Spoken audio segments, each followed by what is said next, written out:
Good evening. 3 teens accused of beating to death 2 homeless men will be tried as adults.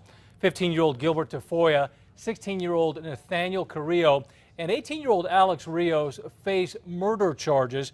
According to a criminal complaint, the teens admitted to using metal poles and cinder blocks to attack 3 homeless men while they slept.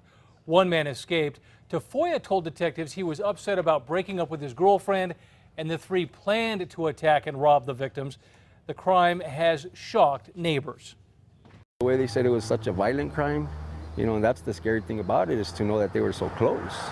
Now, this man didn't want to be identified, but says it is sad to see vulnerable people targeted. The victims have not been identified. The judge set $5 million cash or surety bonds.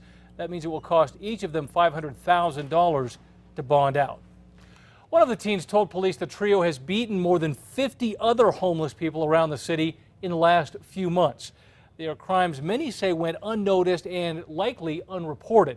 News 13's Cole Miller is live downtown with that story. Cole?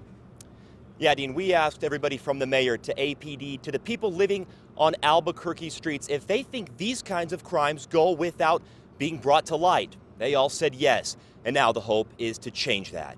Yeah, I've seen a lot of things happen. Manuel Garcia, like so many of the city's homeless, has been a victim of crime. They just become the vulnerable people that they think they can bulldog or scare. And when these 3 teens were arrested over the weekend for beating 2 homeless men to death, a shocked city took notice. To have a tragedy like this happen, it's just beyond belief. What's more, police say the trio has targeted roughly 50 others in just the past few months. As evidenced by this weekend, we have a lot more work to do. More work and more questions. One of the biggest are homeless people not reporting crimes against them. If something's happening with me personally, I handle it myself. I'd rather not call the police. We asked APD Commander Donovan Olvera why he thinks this is the case. It just depends. He's spent more than 15 years with the department's crisis outreach and support team. If the individual has a criminal history and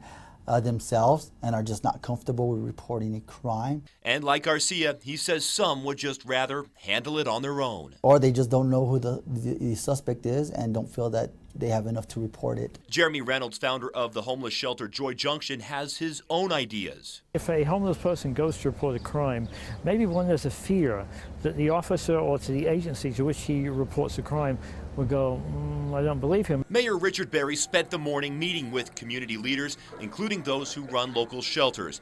He says they have a lot of goals, and opening up communication between the homeless and police is on the top of that list. This isn't going to start and stop today. Now, we wanted to know if any of the local shelters here in town had heard of other victims, perhaps at the hands of these teens. Joy Junction said they had not. The same goes for Albuquerque Rescue Mission. And Dean, I just want to note that the mayor's meeting with those community leaders was already scheduled and not a result of this weekend's crimes. Back to you. All right, Cole, thank you. Police say they are reaching out to the homeless to see if they can find more victims.